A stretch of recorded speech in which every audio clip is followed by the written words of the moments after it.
So I choose to do my milestone project on the brand Ariat. The brand was inspired by the racehorse legend Secretariat. Secretariat was the 1973 Triple Crown winner, and that is a very rare thing to have done. Only a couple horses have won all three races.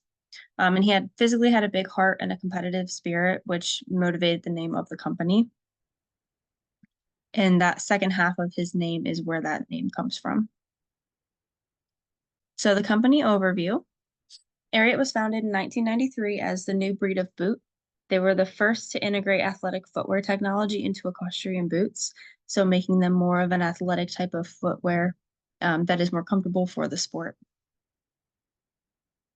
So their mission statement, Ariat is committed to building a different breed of company, one that reflects our core values as a team and those of our consumers.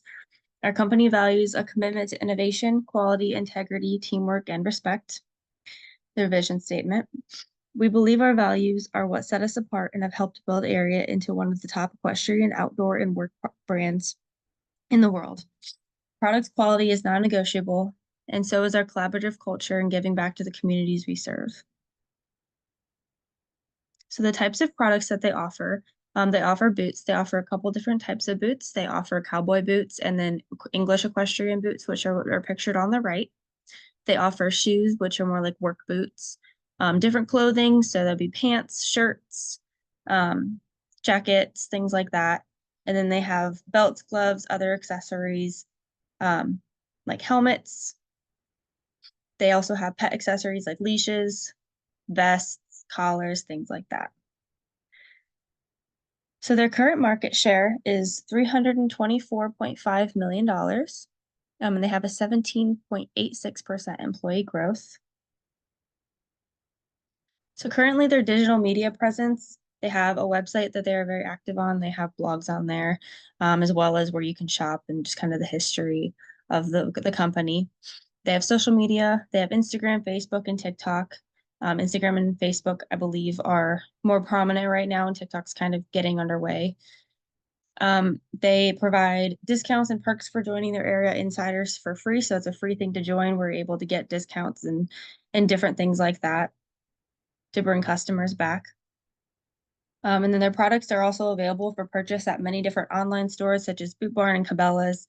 So it's a brand that is sold at different stores as well. So it's not something that you can only buy from their website.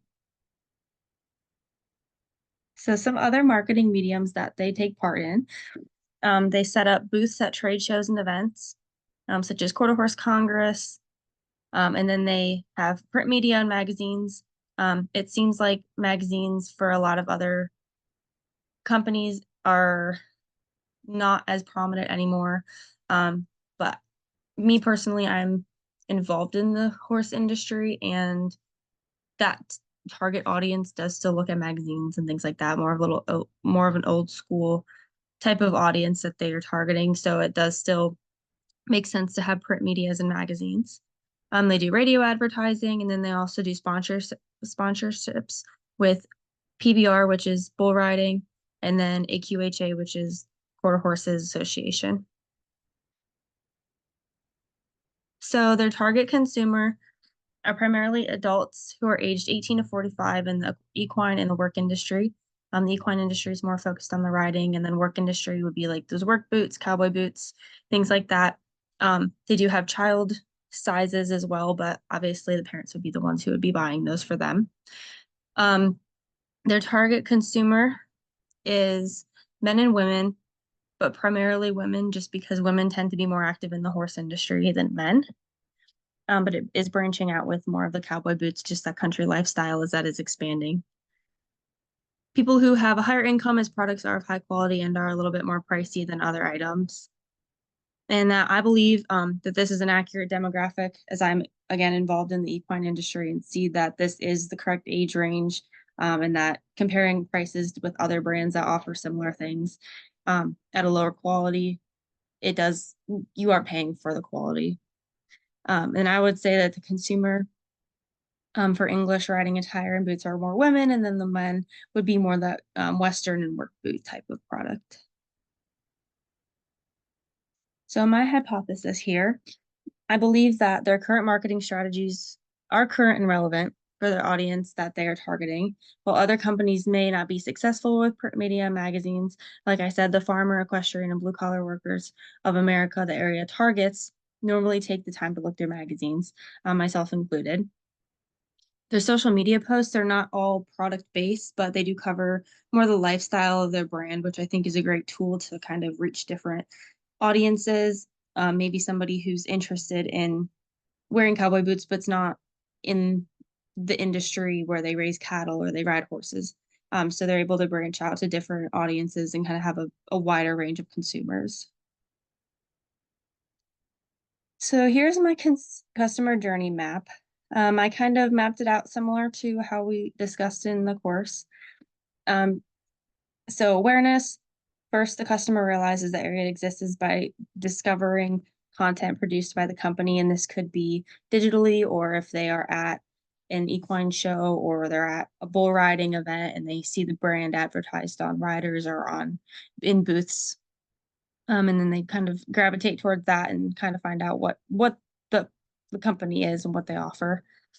Following that would be engagement. So areas now on their consumers' radar. They've heard about it, they've seen it, and the brand begins to draw the consumer in. And that would be by popping it back up in social media posts.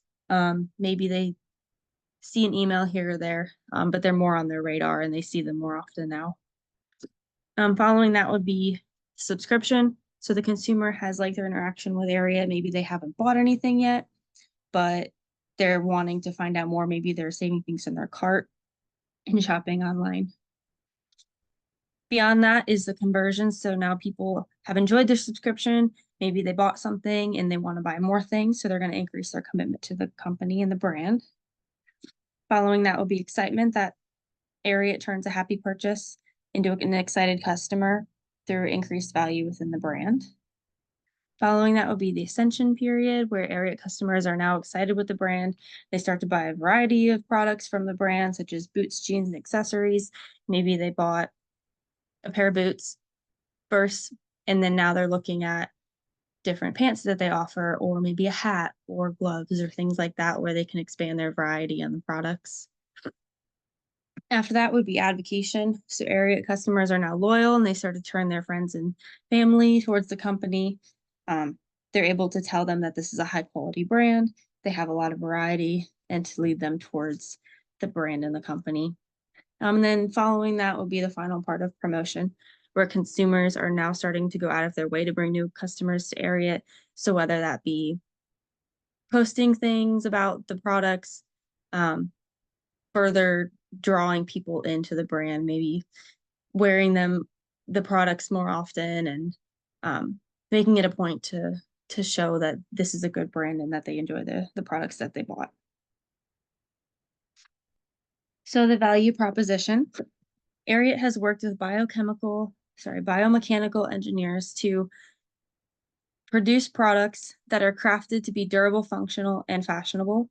Value is demonstrated through craftsmanship of each and every product that can be seen and felt. So it's a very high quality product that the consumer is receiving. And they do also have fittings where you're able to get something that's fitted exactly to your foot. So digital channels, they do affiliate marketing, social media, like I had said, Instagram, Facebook, TikTok. They do website blogs, they do video marketing, and then they also do some email marketing as well. Digital channels that resonate with the target audience. So affiliate marketing, area sponsors, country events such as bull riding, different horseback riders and rodeos, where they're going to be wearing area products and donning the brand. Professional equestrians and bull riders, again, wear the area brand during their rides, which helps promote the brand. Their website blog that they have, they use it as a platform to educate customers. One way that they do this is through blogs and articles that are related to area, the brand exactly, or the lifestyle that the brand supports, such as how the official boot of Stagecoach in 2025 was Ariat for that festival, or maybe something that they talk about of how to fit your boots, or the best boots for construction, and kind of leading customers to explore different options that they might not have thought about before. and kind of helps them do their research on different things before purchasing a product. And then video marketing, area creates promotional videos that show the Western and country lifestyle that the brand supports through their products. And those are posted on Instagram, Facebook, and on the website as well. Guiding the customer journey. So the audience that area targets is very aware of the brand, as it is all over the equestrian industry. There might be a brand that is not as well known outside of that, but they are trying to, branch that out with their cowboy boots and things like that. As the country lifestyle is kind of expanding right now, and I think it's becoming more popular. Due to awareness of already being achieved, I would begin the customer journey at the engagement stage, because the target audience is very niche and they probably have already heard of it at least. I would jump right into the engagement stage there. For consumers who are already engaged, I would begin their journey at the excitement stage. They've already purchased one product, but now they're ready to branch out, different purchases, different products within Ariat. Okay, so scheduled sequence of channels. Awareness, I would use social media, search marketing, kind of get out there and get in their face about it, just make them aware of it. To engage them, I'd use content marketing, email marketing, things that might make them click on something to get them to another page where they can learn more things. So for subscription, I would use digital advertising, conversion rate optimization, to kind of measure the metrics on that to see kind of how subscriptions are working out, if they're successful or not. Conversion, I'd use email marketing. I feel like that's an easy way to click on something that you get an email, takes you right to the website. Excitement, I continue to use content marketing, email marketing, just promotions that they send out, get people excited to buy the brand. To ascend, I'd use email marketing, digital advertising, content marketing, kind of everything for that. Advocate, social media marketing, search marketing, kind of on the more consumer side, using those tools to help promote the product on their end, and then eventually get to promotion where we're doing email marketing, kind of specifically targeting certain customers. So some personalization techniques. Ariat offers custom sizing and fitting for certain types of boots and remembers your sizing for your next pair. That helps the consumer feel like they are specifically being taken care of, and that helps with consumer loyalty. It also is easier for the next pair of boots that they buy because their sizing is already in there. They don't have to try to remember or figure it out. Ariat offers a warranty on all their products regardless of where they're purchased. So it could have been purchased at like a Boot Barn or a Cabela's, and they're still going to be able to have that warranty. They just apply it through the website, but they're able to get that warranty no matter where they purchase it from, which makes it more convenient. Email marketing would send customers suggested next buys based on their past purchases. So maybe they bought a pair of boots and they are like, okay, well, here you bought these Western boots. Here are some belts that might go along well with those boots. Okay, so some key metrics: click-through rate, cost per acquisition, and customer lifetime value were the ones that I was focusing on here. So click-through rate, the importance of this metric measures how often Ariat's advertisements are being clicked on. So if people are actually engaging in those advertisements. These impressions show the success of content to bringing new customers to Ariat's website or their social media accounts. And the influence of this would be the content that is displayed well increases the CTR, so it must be placed well in order to be persuasive.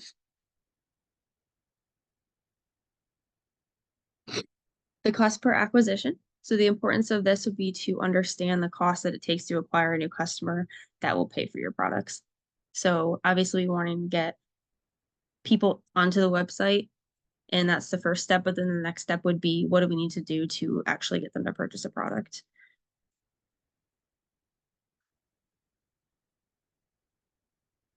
So the influence would be the financial metric is a direct result of how effective content is to bringing paying customers to the brand. An area needs to understand what content would gain new customers. Customer lifetime value. This metric measures the longevity of loyal customers. The quality of the customer experience is most important to be able to maintain those customers. And so to influence this would be content such as deals, promotions, personalizations that are some tools that could be used to retain long-term customers.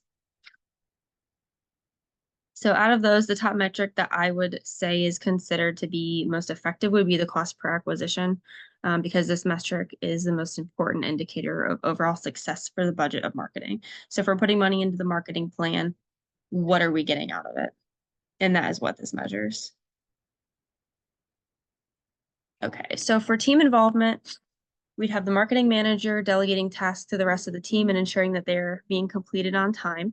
Data analysts will be receiving the results and converting the information to be understood by the team. Content creators are going to be responsible for implementing changes based on metric results. And the project manager is going to be making any necessary adjustments to the current marketing strategy to improve future metric results. Okay, so summary would be measuring the performance of the content marketing strategy is important for understanding the success of advertising for the company and being able to make changes to improve performance of the brand. Understanding metrics are needed to maintain the target customer's attention by creating content that targets the correct crowd. So strengths of the marketing plan would be measuring key metrics to know how area gains new customers and how they maintain loyal customers. This also is helpful in determining which social media and which content is producing the most conversion to websites, which converts into sales. Offering and advertising custom creation of products to fit every customer perfectly. This makes the customer feel valued and important, makes them feel like they are that loyal customer that's going to be returning, and it does help customers return. Having a strong marketing team with everybody understanding their specific role in content creation and the success of it is another thing that's very important to have a strong marketing plan. Some future considerations that I would say would be good for area to explore with their marketing would be using AI to not only enhance the product quality in production, but also use AI as a tool to either help write blogs, create videos, and then also enhance or use AI to or highlight the fact that they're using AI to increase product quality in advertising. Using a content agency to help stay on task with product launches, schedules, content releases. It's a very big brand, and they have two very different divisions, I would say, where they have the Western side and they have the English side, where they don't really overlap. So you can't really have an event that's going to cover everything. So there's a lot of planning that needs to go into the different videos, different content, different booths, different promotions that are going to be put out there.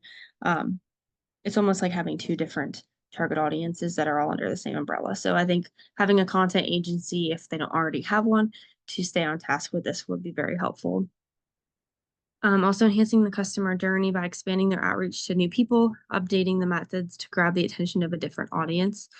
So like I said earlier, that country lifestyle, that country style of clothing, I think is becoming more prominent in certain areas. And I think being able to reach out and be in front of people who may not be part of the horse or equestrian or actually working in the country industry, being able to be aware of the products and the brand.